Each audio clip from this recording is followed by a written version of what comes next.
So thanks to ILM and MetaQuest, I was actually lucky enough to get my hands on with Star Wars Beyond Victory, the new mixed reality experience, about a week ago now. A huge thank you to those guys for the opportunities for this game throughout the year, and in that time I have managed to finish the game and even do some of the extra content as well. And so today I'm going to be giving my honest, spoiler-free thoughts on Star Wars Beyond Victory. Now before we get into it, just a quick, disclaimer or some housekeeping. I wasn't paid for this review. They did give me the game early, but they haven't sent me any money, and it is obviously illegal to say otherwise, so this isn't a paid review, this is my honest thoughts. And I also wanted to quickly mention too that there will be a full playthrough of the game in the next few days as well. I think episode 1 should be out in about 2 days, and then episode 2 should be out just after that as well. So keep your eyes peeled for all of that. Now we're going to start off first and foremost with the story mode, because that is the biggest draw to this game in my opinion. And obviously, like I said, we're not going to be talking about any spoilers so that you guys can experience the story for yourself if you want to play, or like I said, if you want to watch along with the playthrough that I'll be doing, then that will obviously help you avoid spoilers as well. Now, when it comes to the actual story for this game, I'm not going to lie, I was actually pretty surprised by the depth of the story. If I'm being honest, I thought this would be a pretty sort of silly, childish pod racing game, which there's nothing wrong with that because that is literally what I was expecting, but the depth to the story is actually pretty impressive. It felt like there was a lot more emotion to the story than I was expecting, and overall I actually really did enjoy the story. It felt like the characters were all really solid. There was no one that felt pointless to the story or annoying or anything like that. Everyone felt like they had their part to play, and there were a lot of characters that I ended up actually really caring about by the end as well. Now I think the part that I enjoyed the most about this game when it comes to the actual gameplay of the story mode is the really good use of a mix between actual VR and then what is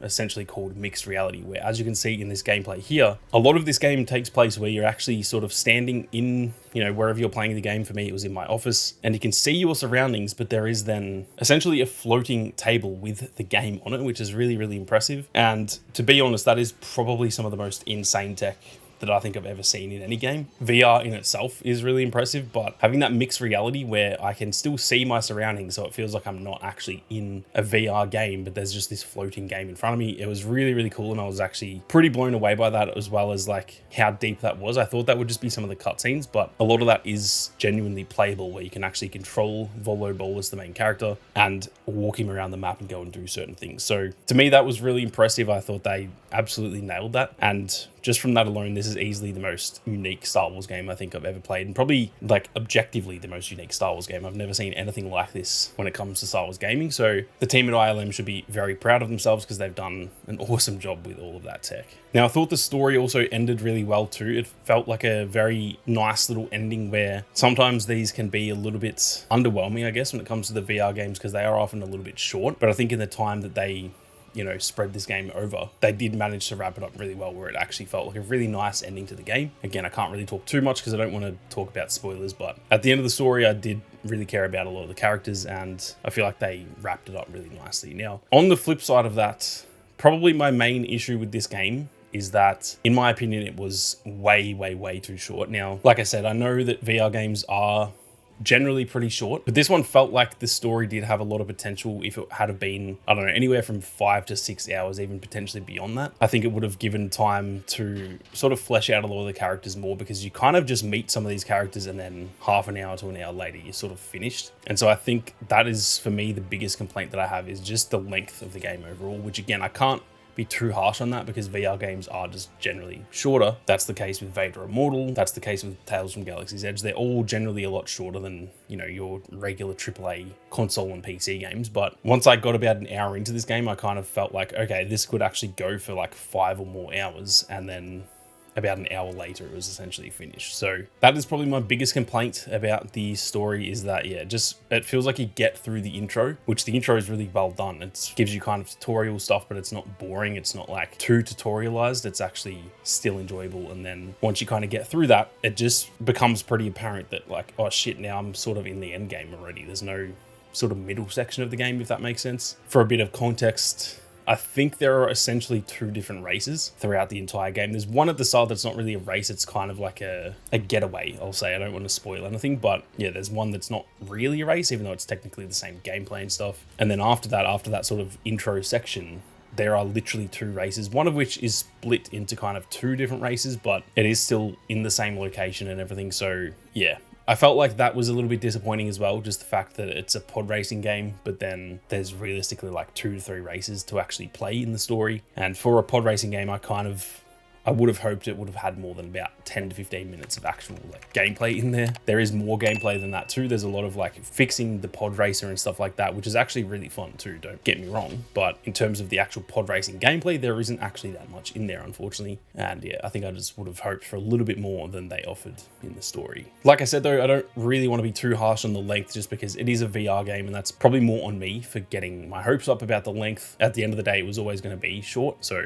I don't want to be too harsh about that, but that is probably my main sort of critique about the game. But overall, the story I thought was still really well done. Now, there are 2 different game modes as well outside of the story. There is the arcade mode, which is essentially just like regular racing. And then there is also what's called playset. And we'll get to the playset a little bit later. Now, starting with the arcade mode, if I'm going to be honest, this is probably where I felt the most disappointed with the game. I think the story being short is one thing. And again, that's more on me for expecting it to be longer. I think, you know, the length that it was is fine for a VR game. As for the arcade though, I do feel as though there wasn't too much to this, where it felt like I've actually played this for about 45 minutes and I feel like I essentially finished everything that there is to do. And yes, I could obviously repeat the races and stuff, but I've won all of the races. It's kind of pointless to try and repeat the race when I've already like won all of them and stuff. And so unfortunately, I was a little bit disappointed with the arcade mode, because this is kind of where I felt like the replayability could have come in, but there's actually only 4 different tracks to race on in arcade mode, and there are 5 different races to unlock. Now, to be fair, the races you can unlock are actually really cool, because it's not just the racer, you actually get a different pod racer as well. And as an example, you can unlock Sebulba and actually race as Sebulba, but not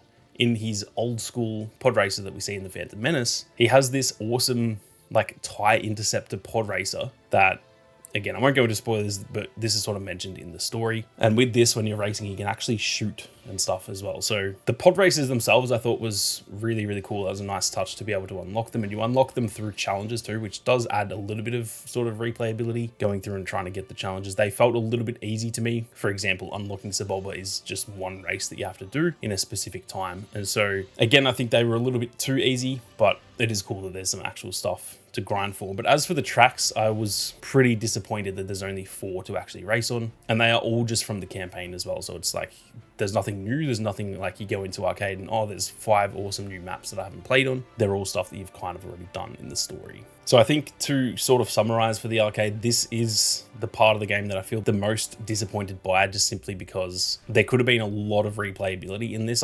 If the story was short, but then you've got hours and hours and hours of playtime in the arcade, I think that's fine. But once I finished the actual story, I jumped into the arcade for probably, 30 to 45 minutes, and I essentially did everything that I could. Again, I could just repeat those races. It's not like you can't do it, but it didn't feel that new after you've already sort of done it all. So unfortunately, the arcade felt a little bit disappointing, but in saying that too, this isn't the main mode of the game, so I can't really be too harsh when the story is obviously the main selling point. This is just an extra little bonus on top of it. Now, lastly, the final mode in this game is called Playset, and this was actually really cool. Now, it's not really like, it's not gaming. It's a little bit different. This is essentially a mode where you can build your own little like diorama. So you can pick up like characters, you can choose them from the menu and scale them up and down. You can put them around in your, like I said, for me, my office, I can put like a stormtrooper in the office. You can move their arms around and stuff, and it's pretty cool. It's actually some really cool tech. Now, if I'm being honest, for most adults, this isn't overly exciting, because it's cool to kind of mess around with, and then once you've looked at it all, it's not